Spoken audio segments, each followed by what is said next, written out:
Yeah.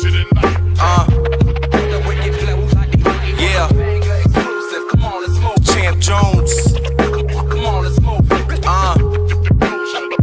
What up, Mac? It's about time. Family first. Yeah.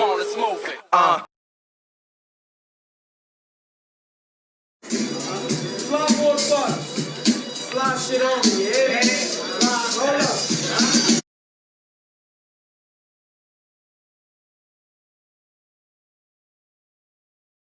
What's up? Formerly known as Flyboy Bucks, now known as Quan of God. I am me, nothing else to say, man. Up and coming artist out of this city. And I want to see a lot of shit come from the city.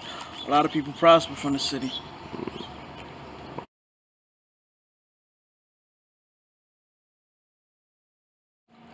Well, nah, I mean, coming up in Hartford, as a young boy, I really didn't hear too much Hartford music, although it was going on, because I grew up in the 90s. I was more so listening to the radio and the shit they played on the radio. But once I tapped into, because I'm an artist myself, and I really tapped into local artists. I would say Guns, De Niro,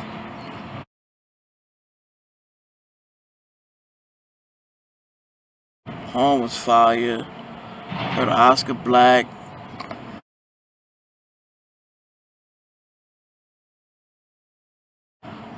P.H.L.I.E. And P.H.L.I.E, I think he went to school with my brother. And he's around our age, but that boy always had it in him. There's no place like Hartford. If you make it in Hartford, you make it anywhere. Wi-Fi, Huffy.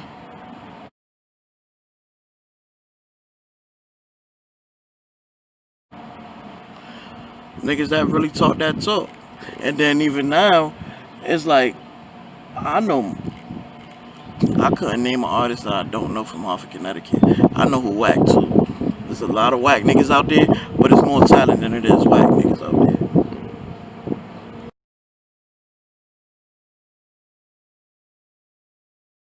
If you could remember.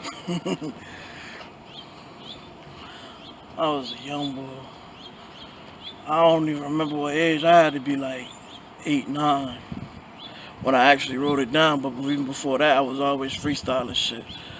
But 8 or 9, I wrote my first verse. At least I thought it was a word verse. That's before I really knew all the terminology, knew the 16 bars and whatnot. I just was free writing. So when you was coming up, man, who were some of your musical influences? Big, of course. Big L, Big Pun, big everything. But yeah.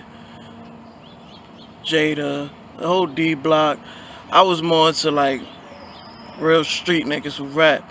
But then I still dig in the crates and listen to Big Daddy Kane and Rakim and no different artists from back then. So just niggas with real bars. How would you describe the content of your lyrics and your music? Like, what do you think is your target audience when you speak it to? Oh, I've changed my whole perspective as far as that. Because when I was Flyboy Bucks or just Bucks, it was for the hood. I just want hood niggas to like my shit. It's gonna be all about that. But I'm changing that whole, I'm switching that whole perspective. The hood gonna love me too. I'm gonna still make shit for the hood, but I think so. I'm gonna target more for like grown folks from anywhere. It don't matter where you from. I just wanna attract adults and not young boys. Cause these young boys got this, they fucking the game up with all this dumb shit they doing. Not even to call it dumb. That's a transformation of hip hop and it's going crazy right now.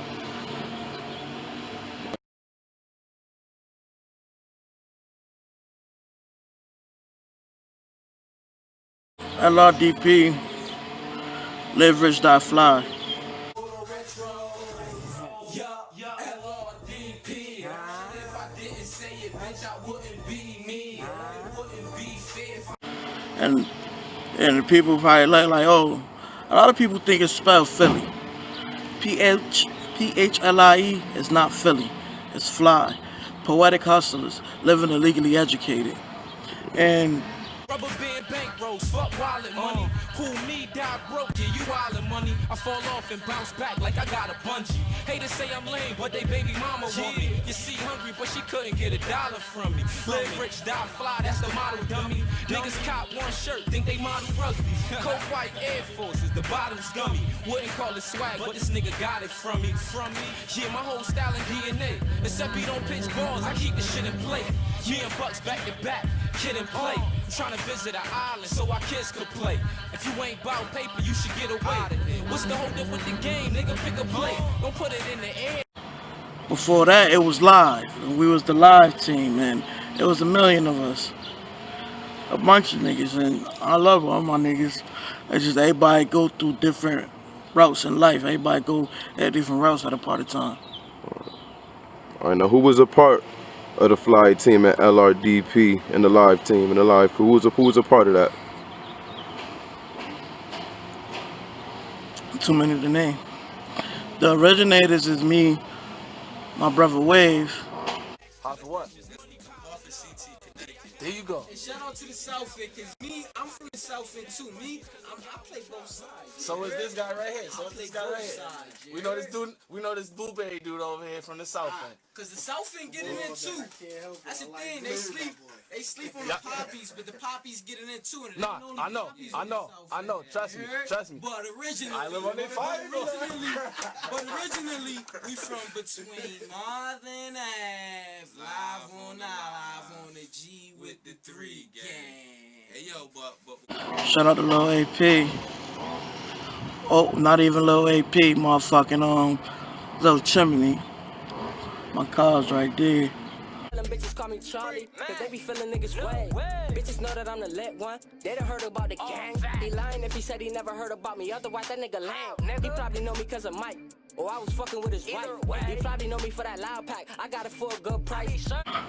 But before that, it was U-Dash, other AP, Sice. There was a bunch of niggas who was rapping with that shit, man.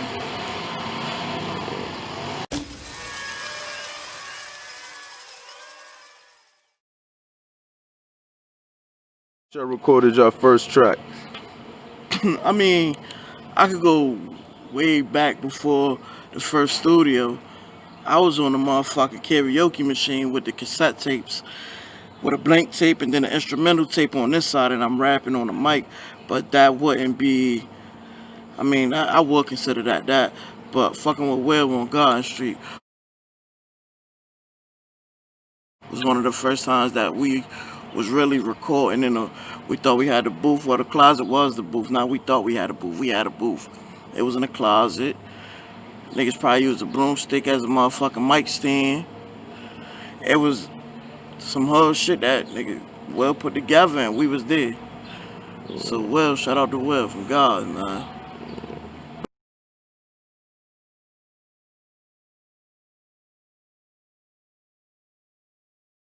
Our sound, we always made timeless music. And as I was saying, we were all individual artists. So it wasn't like we knew we was a group, but at the end of the day, he got potential to become solo artists. So it wasn't like we was looking at it like, okay, like we on some, what the fuck out, even like Wu-Tang. I would say Wu-Tang, D-Block, but them niggas also had the potential to be their own selves, or their own artists, own solo artists. But it wasn't like we making hip-hop songs and shit like that and dancing on stage dressed alike. We wasn't that type of group. We were individual artists from the hood who was inspired by other individual artists from the hood, even if it's not necessarily this hood, because how many fucking artists come from Connecticut that made it? And if they did, they not representing for Hartford, Connecticut. So we need somebody that's gonna really pop for Hartford, Connecticut, and really let Hartford, Connecticut be known for the talent that we got out here. There's a lot of talent here.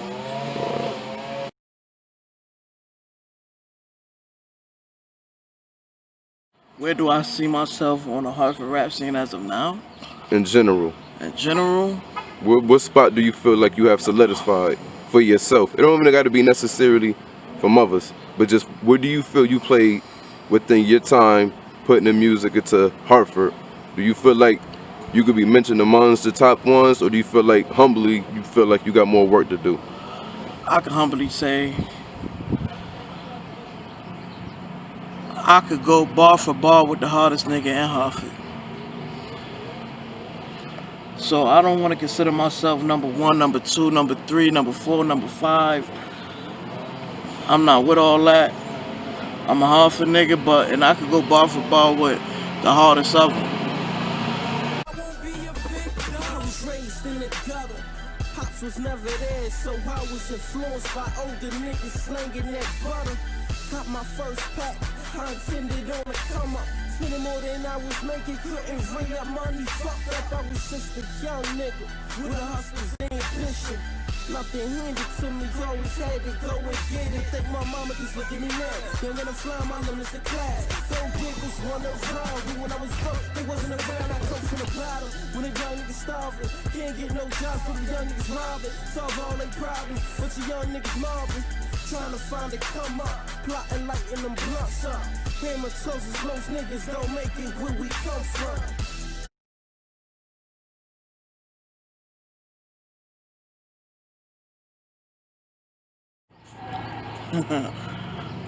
I mean,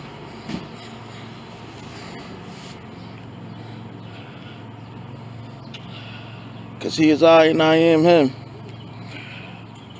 And with the whole Fly Boy Bucks, I could have did Fly Boy Quan shit. I'm still Fly Boy Quan.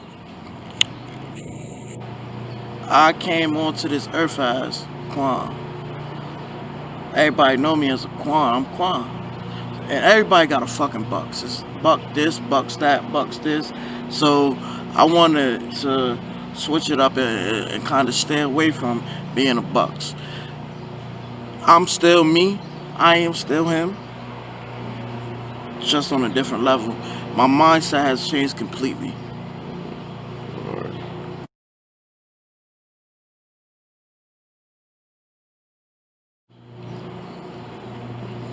And I was about to fuck up and say Flyboy Bucks at Quan of God on Facebook, Quan of God 1 on Instagram, Quan of God 860 at Gmail. Again, that's Quan of God 860 at Gmail. That's my email, of course. And shit, I will give out my number, but you open to do features? Yeah, no fee. I'm open to do features.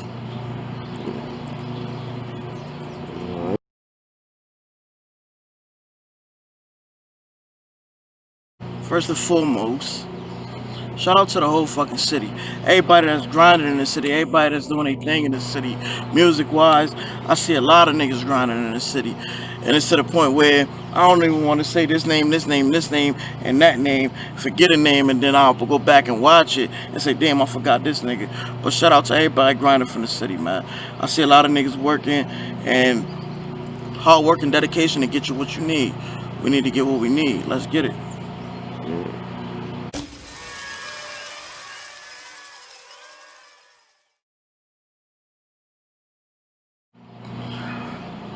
Shout out the motherfucking Chattin with Champ. A lot of niggas been chatting with Champ. I seen it. Continue to do so.